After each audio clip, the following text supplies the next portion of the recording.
I feel like we've had some of this conversation before. Is absolute privacy a good thing? I mean, you'd say yes, right? Oh, I don't know. When you pose the question like that, I start trying to challenge myself, and I come up with situations where I can think it could be a bad thing. Yeah. Okay. Yeah. So there's a crack in the armor. God, I knew you would put it like that. I knew you would. But I knew. Let's deal in absolutes. Yeah. Then yes, I suppose there is such a thing. What I was thinking was like situations where there's legal reasons to, like, invade someone's house. I wouldn't disagree that all search warrants are bad. Okay, and that would be invading someone's privacy in some respect. So that's actually one of the examples from this opinion piece that we're going to talk about on today's Not So Critical Update. Yeah.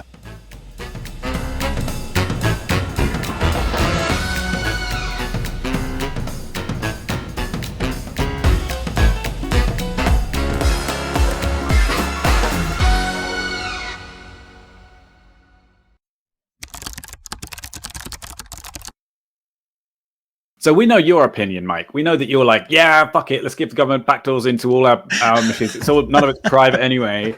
So, I mean, you obviously clearly think that that absolute privacy is a bad thing. Well, you had it right the first time. But my point more specifically is that there really is no privacy. So let's not lie to ourselves by saying there is. Yeah, but okay. No, this is the thing, right? So you framed it as like, oh, there's a crack in my arm, my wall of privacy evangelism. But because there are situations where it could be invading someone's privacy, but I think there needs to be a balance, and that line should be firmly on the side of personal privacy. And I think giving the government backdoors into messaging apps is too much. All right. So this article, again, not an article, opinion piece from the New York Times by Reid Blackman. This is the Signal app and the dangers of privacy at all costs. And I think that's the key part of the argument he's making, is that privacy at all costs piece. 2 weeks ago, Twitter co-founder Jack Dorsey passionately advocated in a blog post the view that neither Twitter nor the government nor any company should exert control over what participants post. Nobody should control what participants post. It is critical, he said, that the people have tools to resist this and that those tools are ultimately owned by the people. So first of all, this sounds like what Musk would call free speech absolutism. I should be able to say whatever I want, wherever I want online, with no consequences and completely anonymously. I'm not totally convinced that's what he meant, but I guess to be fair, I also didn't read the blog post. But let's just take it at face value. Dorsey is promoting one of the most potent and fashionable notions of Silicon Valley, that a technology free of corporate and government control is in the best interest of society. This is why I don't like opinion pieces. That's so hard to swallow. It's already biased from like... Oh, it's absolutely biased. He's an advisor to the government and corporations on digital ethics. Huge bias words like fashionable. It's just, come on, get off your high horse. All right. And then that Dorsey supports Signal and is going to give $1 million to support it. Here's a sentence that I think might make your head explode. Like messages on your iPhone, Facebook Messenger, and WhatsApp, Signal uses end-to-end encryption, making it impossible for the company to read the contents of user messages. Peter, what's wrong with that sentence?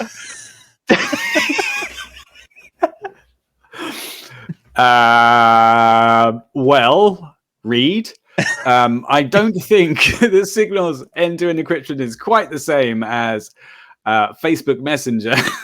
Facebook Messenger does not have end-to-end encryption. WhatsApp has a kind of end-to-end encryption, and Signal actually does. Is he referring to SSL? That it's and from your client to the server end-to-end? Well, this is actually one of the problems with end-to-end encryption is that there's no proper definition of it. It's something that Mallory Nodal, who's a great privacy activist, she has pointed this out. Like, hey, we don't actually understand what this. We tell you this term, we don't know what it means. Does it mean from the client to the client?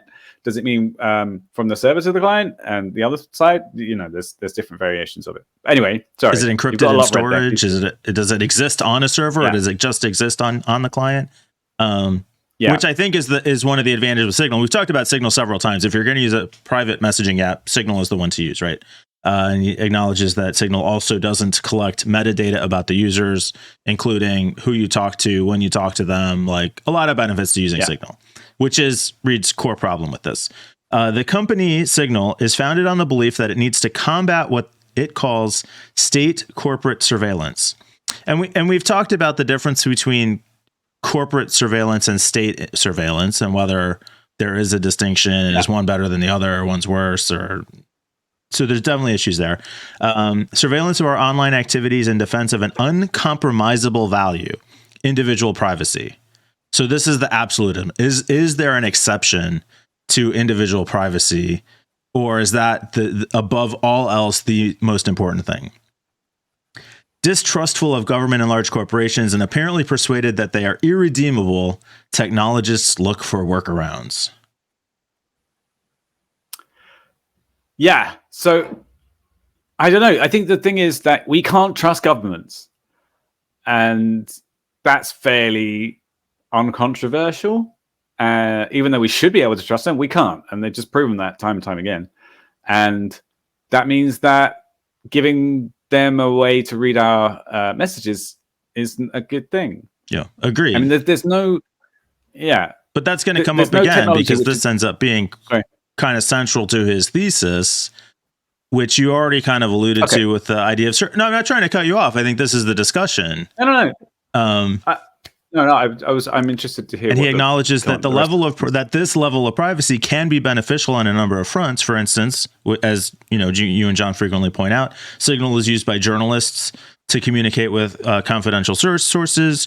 You've also talked about dissidents and protesters using secure messaging to communicate safely. But as Reid says, it's also no coincidence that criminals have also used this government evading technology. And references the Oath Keepers using Signal when rioting at the Capitol on January 6th. The ethical universe, according to Signal, is simple. The privacy of individuals must be respected above all else, come what may. If terrorists or child abusers or other criminals use the app or one like it to coordinate activities or share child sexual abuse imagery behind impenetrable closed doors, that is a shame, but privacy is all that matters. And this is kind of the argument that comes up against privacy every time, right? Yeah. What about the children? Think of the children. Yeah. Where do you land on that? Does this accurately represent the position? That's a shame, but privacy is what matters. I think that's the argument, right? But I think part of the argument is that privacy is not the so these messaging apps are not the only technology used in child porn rings or terrorist cells or insurrection planning. The people themselves are doing these things as well, and there's other things that it's not like if there was a backdoor into the messages, then everything would have stopped happening. They just would have found some other way to coordinate. So I don't think it's, I don't think allowing a backdoor into messaging would help that much, to be honest. Should the companies have some? You'd still have the companies monitoring. I mean, the point is that Signal also can't see it. So it's not even like you could have something in place. Would AI monitoring, like even keyword monitoring, something within the app itself that could send an alert to say there's something going on here? Like client side stuff. Well, Apple tried that with the CSAM scanning. That's not going to fly. I mean, that was even more controversial than having a backdoor into the messages. So the classic response to it is that the bad guys are going to find a way to do their bad stuff, regardless of whether there is, and all that's going to happen is it will be just an abuse of the good people's privacy. Mm-hmm. So, we've said before lots of times that there's no technology which has been given to the police which hasn't instantly been abused somehow. Every time they have a database of people, there's some guy who's looking up his ex on there. Every time they put AI to detect shots or whatever being fired, they're misusing it, and I don't know. Same with immigrant stuff. Same with abortion records, anything like that. It's just. This is the same argument as guns don't kill people, people kill people. Like, that doesn't mean you shouldn't regulate guns. It doesn't mean you shouldn't regulate these apps. True. That's fair. Yeah. I don't know. I think it's a bit like how I feel with ethical analytics companies. So there's a lot of analytics companies that are like, oh, we're tracking you ethically and we're not storing your IP address, blah, blah, blah. And I still want to block them because there's so much bad faith from the analytics industry that I don't trust anyone by default. And until that's been proven otherwise, I'm just going to block everything that I possibly can. Yeah, so the same thing with this. When the governments can prove themselves to be trustworthy with this kind of technology, maybe, but no, not until then. And that's not going to happen anytime soon. Like. And so here's where the bias is going to come back into play. And I think this paragraph is interesting. The way Signal wields the word surveillance reflects its coarse-grained understanding of morality. To the company, surveillance covers everything from a server holding encrypted data that no one looks at, to a law enforcement agency reading data after obtaining a warrant, to Eastern Germany randomly tapping citizens' phones. So Soviet communist dictatorship he's saying is no different to them than encrypted data on a server. I do think.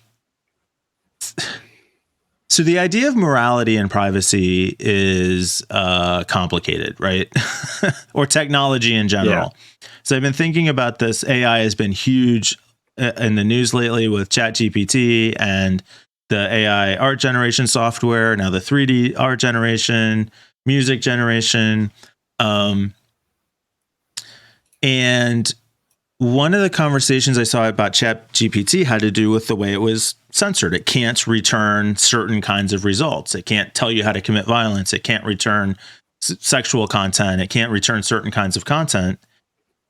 And should it be able to? And I think the problem is the tool itself, the technology is amoral. It doesn't care. It doesn't make any difference. So should it suppress certain kinds of content on the grounds of morality when morality is a subjective thing? And I would say, yeah, it does. I agree with you, to be honest. I do.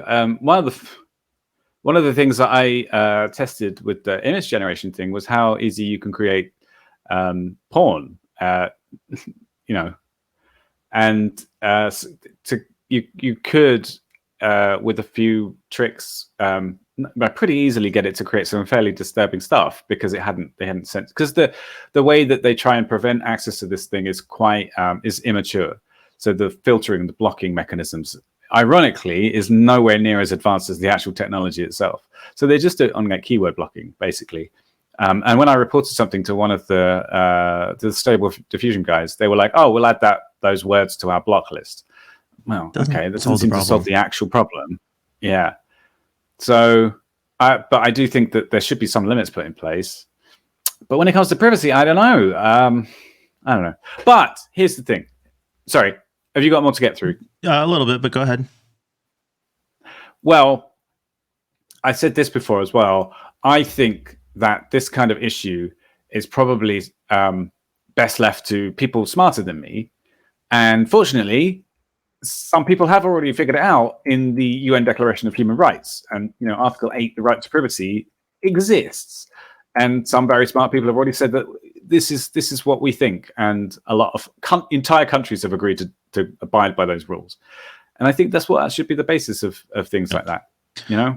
So here, these last two bits, I think, get to some of the conversations we've been touching on. What's more, the company's proposition that if anyone has access to the data, then many unauthorized people will probably also have access to the data, and that's false. Yep. The response reflects a lack of faith in good governance, which, no shit, which any well-functioning organization or community seeking to help its members at large save from bad actors. So should any organization or government that is well-functioning do this? Yes.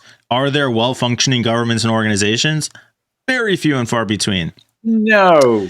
However, he says there are some people who have access to nuclear launch codes, but we're not particularly worried about a slippery slope leading to lots of unauthorized people having access to those codes. That's not true either. A lot of people were very worried about Trump having a bad day, weren't they? I mean, Jesus. That's a good counterexample.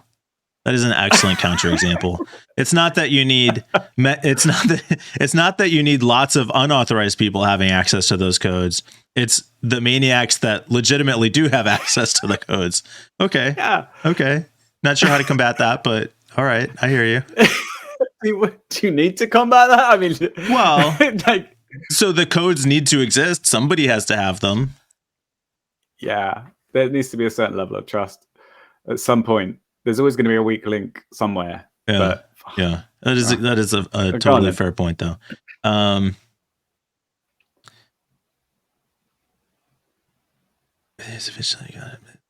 Okay, so. And then now this gets back to what we talked about with search warrants. Perhaps the technologists are right that big tech and big government cannot be trusted and are beyond repair. Still, that wouldn't settle whether these technological solutions and the people who create or deploy them are any better. If one of the complaints about big tech and big government is that they are insufficiently accountable for their misdeeds, can we not levy the same technique against the technologists? So he goes on to make the point. No? It doesn't. Right, go on. Sorry. Whether law enforcement should tap our phones on the condition that a warrant is obtained is at the very least worthy of public discussion. Signal has unilaterally decided for us all that it can't. Well, that's bullshit. This whole article is very inflammatory and kind of like, patronizing and just obviously, I don't know.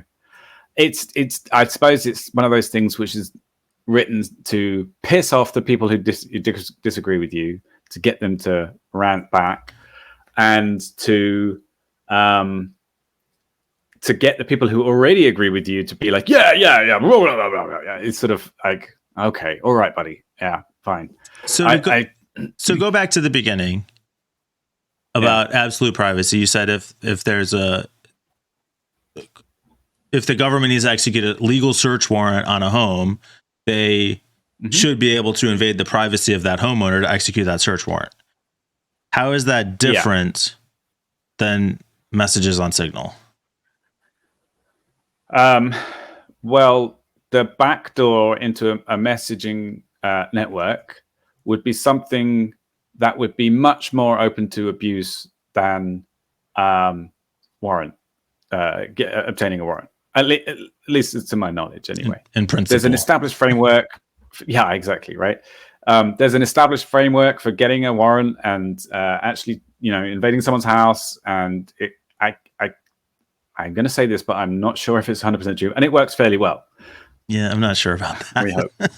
Yeah, that's the. But like putting a backdoor into a messaging network that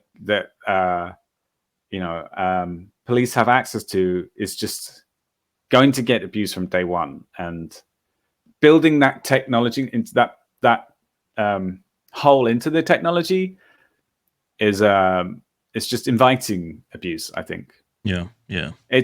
It would be like putting a literal backdoor in someone's house just in case you were committing a crime in that house that the police have a key to. And giving them the key and saying, "Oh, you're never going to abuse this. Don't worry." And which we've already seen totally abused with the pen registries and FISA court warrants and broad sweeping police portals into social media apps where they just don't even need a warrant. They just call and say, "Hey, will you send me this data?" And they say, "Sure, here it is." Yeah. Yeah, it's kind of crazy. Yeah. So some interesting topics here. I think the idea of morality around tech definitely needs more discussion. I think we are completely ill-equipped as a society to deal with that. We don't understand what the issues are. No, that's very true. And the technology has far, far, far outpaced our ability to adapt to some of those changes. And we are very unbalanced on that front right now. I would really like to see what an honest answer from the author of this article, this opinion piece. If you said to him, okay, we want you to, we're going to install an actual door in your house that only the police have a key to. Are you okay with that? Because I don't think they would be comfortable with that. Yeah, I think where it really breaks down is, but I mean, we kind of have that. Their key is just called a battering ram. I think where the article breaks down is with the statement that any well-functioning organization or government should be able to manage this. True, irrelevant. Look around. Yeah. We do not have a well-functioning government. No, I mean, yeah, I agree with you. But I like my actual physical backdoor analogy, actually. I think it really works because you're right that there is a battering ram that you could use to break down someone's door. But the whole thing about having a secret door, a secret door that only the police know about and have and can open, is that because of the fact that it's secret and only they have access to, and there's a key in a big room with all the other keys that anyone can walk into and take out and use for their own personal use, only the police people. That's kind of different to breaking down a front door, I think. And I guess it makes it significantly easier and lowers the bar to just saying like, oh, well, maybe a crime might have been committed or will be committed. So I'll just peek in a little bit and see what things look like. Yeah. All right. Yeah. I'm with you. All right. So 2 more fun stories coming up over the next couple days. We will continue on this week without Jon. This was a little bit of a longer episode, but I think a good discussion. Anybody who stuck with us this long should definitely just tap that like button. It definitely helps us out. Join us on Discord, and we will see you all again tomorrow. You rock. Thanks for watching, and have a great day.